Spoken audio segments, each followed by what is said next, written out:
Zoe from Junebug and Darlin. I've been running this cross-stitch business for about 6 years now. So this is my first collaboration with Sew House 7. We are putting together a tutorial for you on cross-stitching onto a Romey top. The awesome thing about this tutorial is that it's going to teach you how to cross-stitch, how to work with waste canvas, and transfer those skills onto any article of clothing. But the one that we're going to show you specifically today is the Romey top, and show you some different options of how you want to embellish it with color options, sizes, and materials.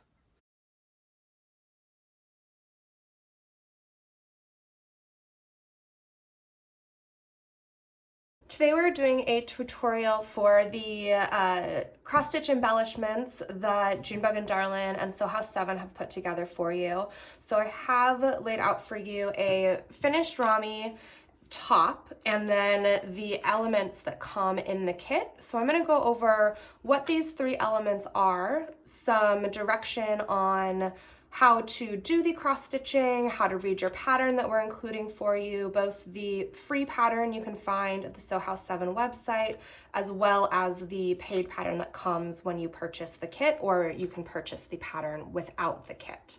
So what I have in front of you today is, again, the finished sample. I have 3 different colors of this DMC embroidery floss. So we are doing an option of a yellow, a cream, and a gray. And again, you can choose your own colors for your own project if you are not purchasing a kit. These are just the 3 colors that we put together for you. So if you wanted to go ahead and use any of these, any combination of these, that's all set out for you. This is a lightweight linen finished sample, so I am going to end up using my tapestry needle for this because I don't need a very sharp tip needle to work with. If you've made a sample out of a heavier cotton or a thicker fabric that you're finding the blunt tip of the tapestry needle not working for you, we're also going to include this embroidery needle, and the difference is that the embroidery needle is going to have a sharper tip. So if you're having trouble getting through your fabric that you have finished your sample on, you've got 2 options for yourself to kind of go at this with ease. And then lastly, you have your actual waste canvas, and I'm going to open up this waste canvas and show you how to use it in a second. This waste canvas is a cotton-based canvas, and the idea is that it mimics an Aida cloth. And an Aida cloth is what you are generally cross-stitching onto, but because this has a slightly different way that it's made, we're going to be able to pin it onto the top, cross-stitch through it, and then take it off, so that you are essentially adding your Aida cloth on top of this project and following the grid as you would any traditional cross-stitch project. So this is a 14 count Aida cloth, and you are going to have plenty of material in here to do both sides of the stitching that we are going to do, as well as some extra embellishments if you wanted to take a little bit more time to do anything extra that might suit your fancy for this project. So you will notice when you receive your kit or you're purchasing your PDF pattern, there's going to be an option for some front embellishments down here. So we're going to work from the top of our tops or dresses, and we are going to stitch all the way down to the top of the peplum. This is a great option because it can be done after your top is already complete. So whether you are making a new top or finishing up a top and then wanting to do embellishments since you've had it sitting around for a little bit, you can do that in advance or afterwards. So again, just a great option. So if you are thinking that you want to spruce up something you already have, go ahead and add this on afterwards. I'd recommend not having the button on there. You'll see why in a minute. Or if you're getting ready to finish a top right now, this is a great option to start thinking about how you might want to add some embellishment to it. There is a second pattern that we are going to include as a slightly more advanced version of adding some embellishments, and that's going to be adding a sleeve embellishment. So we're going to have some photos of the finished project up on the website, and you can take a look at what the sleeve embellishments are. You can pretty much add them anywhere you want on the length of the sleeve of your top or dress, and the idea is that you are going to have this fun little kind of 3-row embellishment that's going to mimic the front of your top. The only thing that I want to point out is that since this sleeve is already in the round once it's finished, it can be difficult to do the stitching with the stiff canvas on this once it's already done. So if you opt to add the sleeve embellishment, just make sure that you have that in mind before you actually sew the sleeve together. So before you come down here and you sew down this way from the from your armpit all the way down to the sleeve placket, you are going to have this as a flat piece of cloth. Do your stitching when it is still flat. It will make your life so much easier than waiting until it's in the round. If you really love the look of adding some sleeve embellishments and you've already finished your top, it's easy enough to take off your placket, unpick until you decide that's where you want your stitching to go. So you could unpick to here to stitch around here, or you could unpick all the way and choose kind of any option for the length of your stitching and embellishments. The embellishments for that come as an option with 3 rows of stitching. You can do 1 row, 2 rows, 3 rows, you can make it 6 rows, however you want to customize that for yourself. I do just recommend doing that before you actually have your sleeve in the round. So for our tutorial today, we're just going to be doing the front placket, but the instructions that walk you through doing the sleeve will also be included in your cross-stitching pattern and in this in your kit tutorial.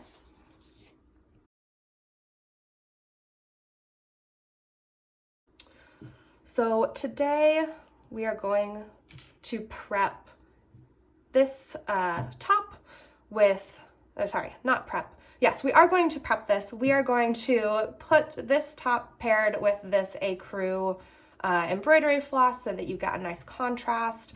And again, because it's a lightweight linen, I'm gonna go ahead and use my tapestry needle. So I'm gonna set my embroidery needle aside. And I also have this handy little accessory. It's called a needle minder. This does not come in your kit, but it is just a nice option. It's a little magnet so that we don't lose our needle. So I'm just gonna set that aside.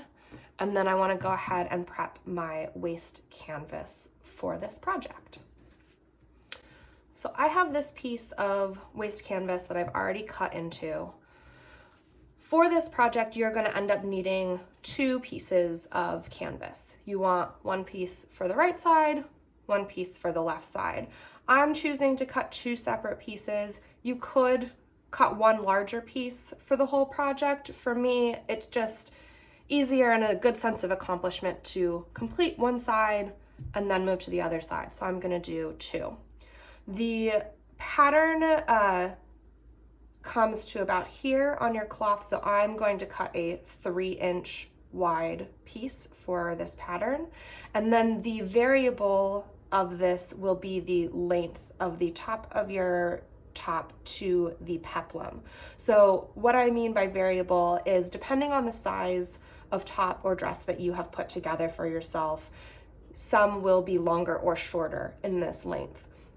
So you want to give yourself a little bit of leeway in having a little bit of working room of your canvas. So you are going to want to measure from this top point right here where you've done your little fold over of your collar. So if you have your little top stitching, you're going to measure from this corner here down to the top of your peplum, and you're going to add 2 inches. So for me, I'm gonna get a measuring tape. And with this top, that measurement for me is 9.5 inches. So I'm gonna go ahead and cut the length at 11.5 inches. And then they are all going to be uniform. You only have to cut a 3-inch width. So a pretty small, skinny piece. And again, you're gonna wanna cut 2 of those, 1 for each side. So I have here a cut piece of waist canvas. So this is about 3 inches wide. So that's gonna stay standard for everyone's project for continuing to use that one embellishment pattern that we're providing for the front. And then I have gone ahead and I've cut it. So this was 9 inches here, or 9.5 inches. So I cut it to 11.5 inches. So you see, I just have a little bit of extra leeway over here. So you have a few different patterns available to you with this project. This pattern is going to be the front embellishment pattern here. So this is not printed to scale. It's printed a little bit larger so that you can go ahead and read the pattern a little bit easier. You can print it or use the digital copy to scale it to any size that you want to so that it's easier to read. So I just have this printed just a little bit larger so that I can follow along as we're doing this project.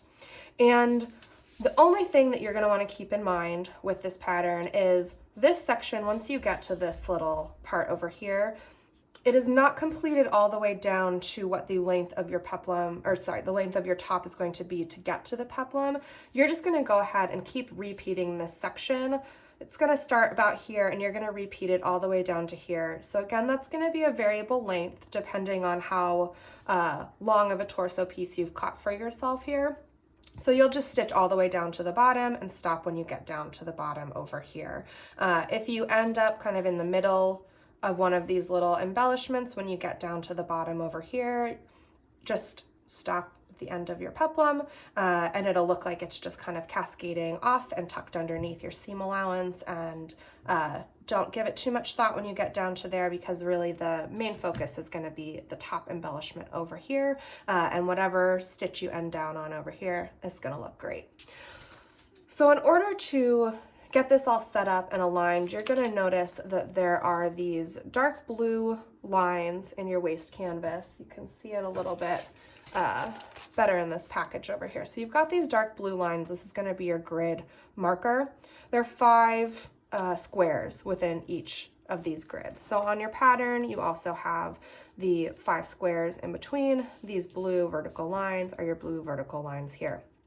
So blue vertical lines stay vertical with your top, and you have a few different ways that you can secure this waist canvas onto your top before you start stitching. I'm going to use pins. You can also take some sewing thread and you can baste the whole piece on. You can use wonder clips, or you can use an embroidery hoop. I personally don't find you need to use an embroidery hoop with this canvas because it is so thick that my personal preference just happens to be pins for this. If you're finding that things are wiggling around a little bit, basting is going to be a great option for you. So when I am going ahead and grabbing my pins and putting this on, I want to make sure that this is as flat as possible, while also keeping in mind that I only want to pin the front of your top. So you don't want to accidentally pin and then stitch through the back of your top. So I'm going to use my blue line right here as a good alignment, matching my grid with this top stitching down the center front. So I am going to kind of center this. So I've got about 1 inch hanging off the top over here, about 1 inch hanging off the top. That's variable. It doesn't have to be exact. What I'm going to start to exact measure and pay attention to is this blue line laying nicely on top of your top stitching over here. So I'm going to get my pin ready and pin through the top stitching and come back so that it's a straight line right there. And you can think about this as a similar idea to if you are trying to match stripes when you're sewing. So you really just want to make sure that your stripes are aligned. So my stripes are this blue grid line here, and then the stripe of the top stitching. And I am pinning with my pins facing upward. You might find it more comfortable to pin as you are working with your pins coming down, but however it works for you, to make sure that that grid blue line is aligned with your top stitching. However you get there, just make sure that you get there. So I have done, this is my kind of most important edge, this is my alignment edge, and now I'm gonna go ahead and just make sure that everything else stays secure by going around the edge. And I'm kind of keeping my hand flat back here and pushing underneath the top to make sure that there aren't any big lumps and bobbles and waves of the fabric. So it's just smoothing the fabric to make sure that I am going to be sewing this without accidentally sewing through a lot of big wrinkles. And so again, I'm just kind of using my hand to lay everything flat. And it'll get a little awkward as you get down to the bottom.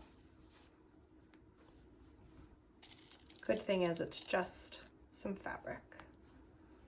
And then I'm going to add one more pin down at the bottom. And this is your right side prepped for your stitching, and this is your right side of the pattern that then we can start working onto. So once you have your waist canvas pinned on, basted on, wonder clips, whatever that looks like, you need to know where to start. So we have this blue line here that is this blue line right here, and I am calling this little pinpoint right here my starting center front point. So this center front point is, just remove this for a second, is this point right here where the top stitching meets. So what I am doing is I'm giving you a pattern that starts just to the right and just below this top stitching. So we're not actually stitching over the top stitching, but this is our kind of marker point for where we are starting. So I'm going to put my pin back in. And I'm going to start with this first stitch right here. So actually, I'm just going to leave that pin out just so I can flip back and forth a little bit easier. So this is my blue line here, and this is my top stitching. So my top stitching falls behind this line. You can even put kind of a little pin. That follows the top stitching line. So I am going to start stitching two, let's see, I want to start stitching 2 over and 2 down from this blue line. So here's my blue line, here's this top stitching line, so 2 over and 2 down. So this is where my first stitch is going to go. So I'm just going to kind of hold with my thumb right there so I can feel where my needle is coming up from the back. And this is going to be my first stitch there. Then I'm going to come and I'm going to look at the rest of the pattern, and I'm going to have 3 right here. So I'm going to skip 1 and stitch those 3. And this is where we're just getting into cross stitching 101 of doing your basic diagonals before you come back and do your other diagonals. But I just wanted to show you that's how you get your actual starting point on there. So if I were to remove these pins, you'll see that these stitches are going to hold down just below and just over from your center front marking over here. So that's going to get your right placement. And then when you are getting ready to come back and do your other side, you are going to then find that blue line and you're going to start over on this center. And you'll see that this is kind of a big, canvas to be working on. So, you've got it detached over here, and then it's going to become attached to itself down here once you've stitched this center front. If you're finding that this piece starts to get in the way as you're working further down your peplum, you can go ahead and just kind of like fold it onto itself, and you can even add a little wonder clip here. So you can see if you add a little clip just to hold it in place so that as you're starting to stitch down here, it'll just make it a little bit easier to kind of keep everything contained. You can even add, a second clip over here if things are starting to get bunched up and moved a lot. And you might need them, you might not. It's just, I found it a little bit helpful, especially when I was doing the sleeves over here that are these long pieces. Adding those little wonder clips just helps to keep everything out of the way and make sure that this front part of your blouse stays a little bit, stays separated from the back, so you're not accidentally stitching through the back as well.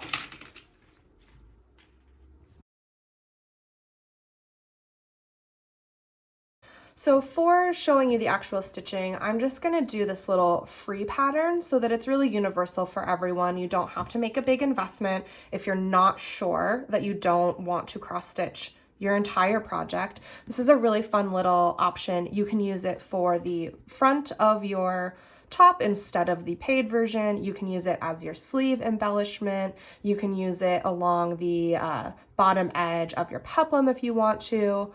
All that's to say that there's a lot of great variability with this little free pattern that we have provided for you, and I'm going to show you how to actually do the cross stitching onto your waist canvas so that you can feel confident in getting started on your own project.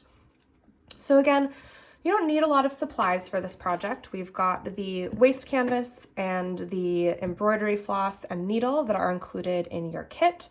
I'm gonna also use a pair of thread snips and a little needle minder just to keep myself organized, but we are going to just show you how to get some stitches on here and how to transfer your pattern over so that you are ready to get started. So your embroidery floss is going to have a label up here and a number down here. I want to make sure that you are not running into any extra difficulties with this, so I will recommend that you always pull your thread from the number side of your skein. This is universal for all DMC brand embroidery floss. You pull the edge that has the number on it. I am going to measure about 18-inch length of this, which is about the length of my forearm, and give it a snip. Now you will see this is a pretty thick piece of embroidery floss. You have 6 pieces of embroidery floss all kind of rolled into one. It's called 6-stranded embroidery floss. You are probably only going to want 2 or 3 of these pieces to actually do your stitching. I'm going to go ahead and use 2 for my project.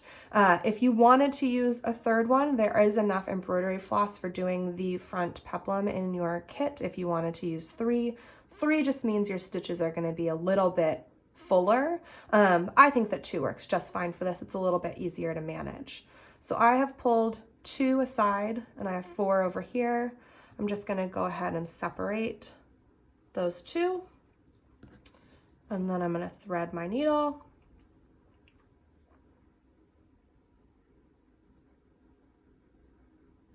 And if it gets a little bit off like that, just pull them so that they're parallel to each other there.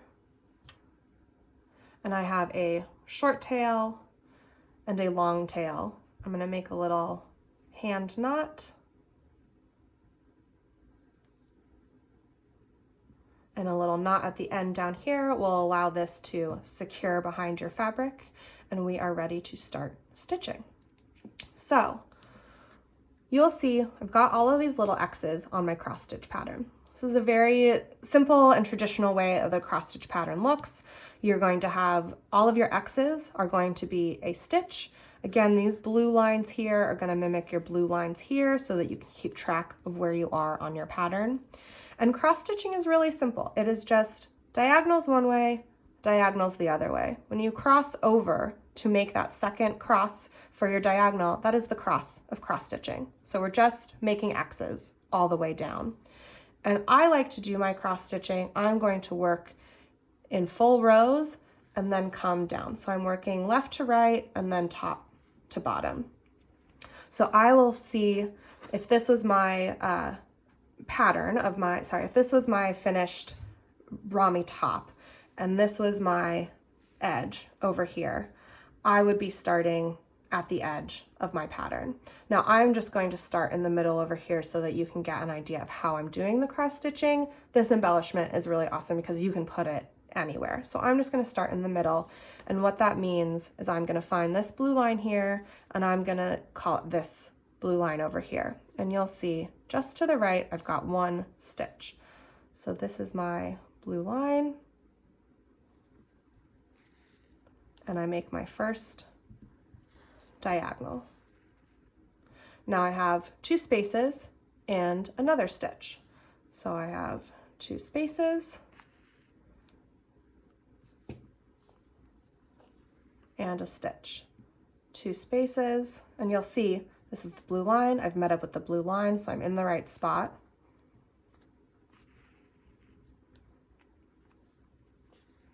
And that is my first set of half stitches. These are my first diagonals. So now I want to come back and I'm going to make my second set of diagonals. And this is that cross stitching. And you might get stuck on your pins like I did just there. Just take it off the pin, proceed along.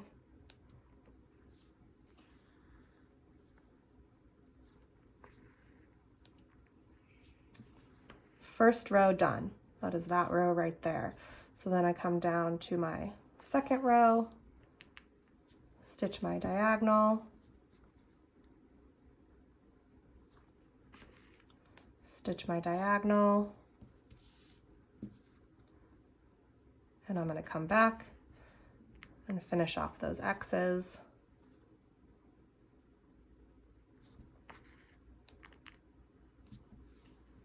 Second row done. So that is this second row right there. Now I'm going to come, oh, I did that wrong. I put this diagonal in the wrong spot. So I'm going to backtrack. So if you find that you have put your stitch in the wrong spot, I just took my needle off of my thread right here, and I'm going to go ahead and pull out one, pull out two, backtrack one more. So not a big deal. If you make a mistake, you can just pull out and continue on. So rethread my needle. I want my stitch to be just diagonal of this top one over here, and I accidentally put it one to the left. So stitch that again, stitch, and now the second row is done. Go on to the third row. So you'll see I'm just making diagonals. I'm going left to right. I'm going to cross back over on the same row, and then I'm also working top to bottom. And this will just help me keep myself organized as I'm working through the pattern. Now, if you've done cross stitching on Aida cloth before, you will start to notice that the way that this cloth is made is a slightly different weave than a traditional Aida cloth. So when I have a traditional Aida cloth, my holes that I'm stitching through are a lot smaller than this. This is the waist canvas that is made just a little bit larger so that it's easier to see what you're stitching onto the fabric. So you are actually stitching and putting your needle through these larger holes. These tiny little weaves over here are going to be too difficult for you to get through. You're going to make this easier for yourself and use these larger holes down in here that you are stitching through. If you are struggling coming through this waist canvas, you are probably coming through these tinier holes. You shouldn't feel too much of a push as you are doing this cross stitching. Your needle should glide really easily. If it is having a little bit of a struggle, it is either you are pushing through this weave that you are in the wrong spot of this waist canvas, or you might want to switch to your embroidery needle because your fabric might be too tough for this tapestry needle to go through. So those would be my two troubleshooting options for you on that. If you are finding, as I am, that this needle is just gliding through, continue on with your tapestry needle and just make sure that you are going and stitching through those larger holes. So at this point, this pattern is a really simple repeat, and we are just going to continue stitching along, kind of getting into a groove.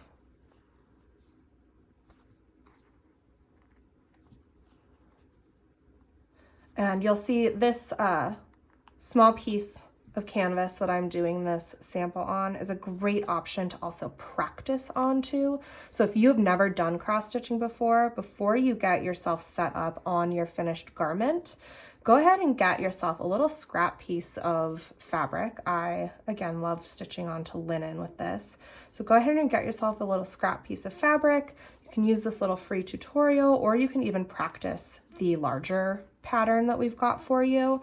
And it's going to be so easy to just kind of get mesmerized and lost in this little project and give yourself the ample amount of time to really get your practicing in, get your stitching in, get yourself set up for success before jumping into your larger project. You can also then play with some color options. So if you do any type of knitting, you'll know about swatching. You can think about this as a type of swatching option. Now I'm getting kind of down to the end of my piece here, and so you can see it's starting to get some little kinks in it.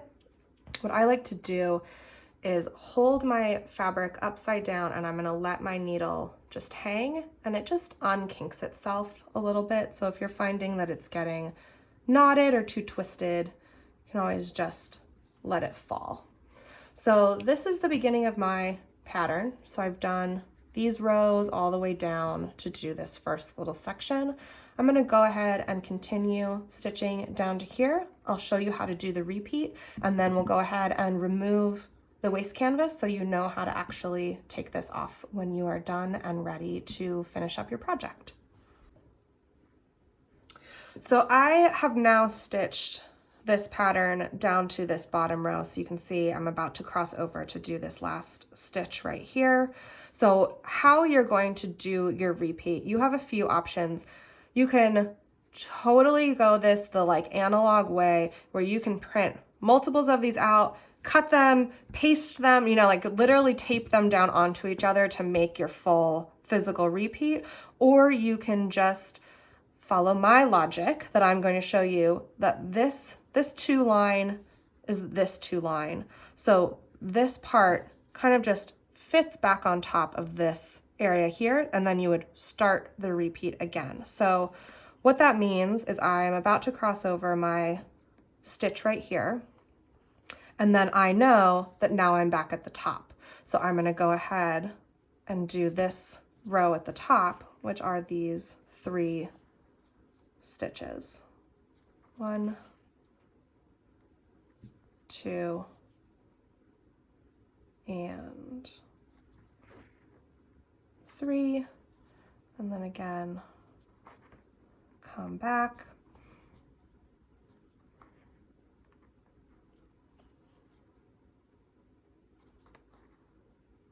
and so now that I've done these 3 stitches, again come down and just keep following the pattern that's already there. So it is a seamless repeat in that way. You don't have to piecemeal it together. If it makes more sense for you to see the whole pattern finished, depending on where you're going to be putting it onto your top, whether it's the sleeve or the front, or maybe you have a totally different Sew House 7 pattern that you want to embellish onto, this pattern would be so good for that because you can repeat it as many times as you want. And it's got just a good rhythm to it that it doesn't really matter where we stop or start in the pattern. You're going to have a great kind of solid all the way through design. This would also be a really fun pattern. Again, this is the free pattern that if you wanted to play with color, you could use a different color for, say, the center markings over here, or even go ahead and, you know, do these little edges with the center. So you have a lot of options for how you want to use this. This is your free pattern to play with, make your samples with, kind of get into this groove of cross stitching, or go ahead and just choose a color that really complements your fabric and go one color like we're seeing here. So again, you're just going to continue this pattern as long as it suits the section of your top or dress or whatever you're deciding to embellish on. And every time you get to a point that you are running out of thread or you get to a good stopping point, I'm going to show you how I tie off this piece of thread to make it secure. So this is the back of my project, and I am going to just make a little knot through one of these vertical lines. So I'm going to go through my loop, and I'm going to do this 2 or 3 times. you'll kind of feel how secure it's feeling. So I'm just going through that loop on the back. That feels like a good knot to me. Cut a little tail, take this off, and then you're gonna thread a new piece and start where you left off. So once you get to your stopping point on either your pattern or where you're putting this onto your piece of clothing, you are going to eventually get to your stopping point and need to take off the waist canvas. So what I'm gonna do is I'm just gonna remove all of my accessories. So I'm removing my needle minder, I'm removing my pins, and then I'm going to cut my waist canvas down to size a little bit more. So you're cutting it larger than you're actually going to need it in the end, because you want to give yourself enough wiggle room, enough kind of place to place your pins and make sure that everything's laying flat. But there's no reason to go ahead and start pulling all of these pieces out. You can pull out less when you're done by starting to cut it down. So with this piece here, I'm just going to take my scissors, and I just want to make sure, obviously, I'm not cutting through my actual stitched material. I'm just cutting through the waist canvas. So cut that off. Cut here.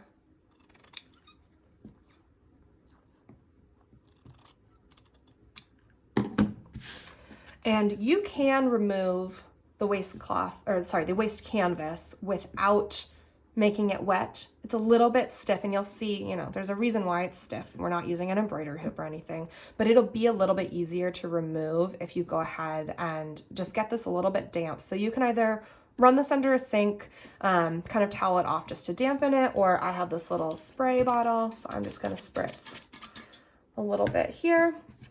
And essentially what we're going to be doing is, I'm just gonna rub in the water a little bit, make sure it's all damp. We're going to be removing one of these pieces at a time. So you can see I'm just grabbing with my fingers over here, and I'm just pulling out the waist canvas.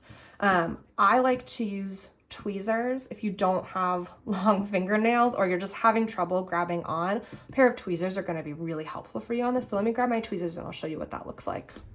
So these are just some cosmetic tweezers that I have. You can also use actual sewing tweezers, but I find it just goes a little bit faster if I'm not using my fingers. And those first few lines are going to come out super easy because they're not actually stitched into. When you come into the parts that's actually stitched over, you'll see it's kind of grasping on. So I'm just going to go ahead and pull out horizontally, and you'll notice they're kind of bunched together two at a time. You might find that as you keep pulling them out, it'll be easier to do two at a time. For at the beginning, or if you're new to pulling out the waist canvas, go ahead and just take your time doing one piece at a time. You'll see you'll get into a little bit more of a rhythm as you go. You can kind of pull some vertical, some horizontal, more vertical, more horizontal, or you can figure out whatever makes most sense for you. I'm just, I have such a short little section of the horizontals over here that I'm gonna go ahead and just pull out all of my horizontals, and some of the verticals will start to come out with it as we go.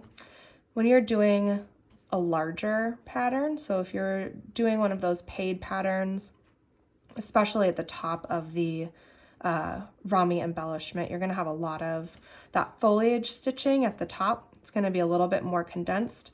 I think that's the place in which you'll find you'll need to do kind of a combination of vertical and horizontal as you go. But again, this little pattern is so easy to pull out these horizontal stitches. Oops. See, and then sometimes the verticals just come out as we go. So it'll start to kind of unravel itself as you pull.